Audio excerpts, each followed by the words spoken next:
Hey everyone, Jason Catron here with the Vocal Lab Los Angeles, and today's vocal tip is kind of a simple one.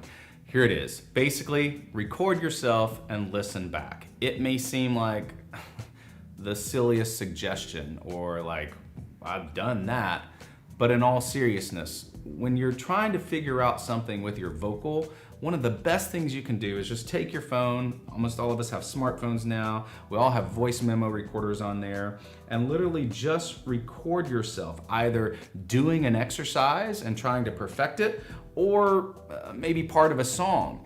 I do this a lot, especially if I'm singing something that I'm not quite familiar with, or maybe even challenging my style, because we all have a certain style that we really gravitate towards, and maybe that's what we sing most often.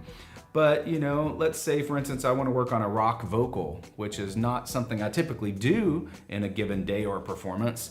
I'll record myself and listen back to it. It's amazing how some of the little nuances that come across in the sung vocal can actually be highlighted in the recording, and you learn from that. So you can tweak maybe how you say a word or hit a certain note, or maybe some sort of edge or style influenced component that you put on the vocal.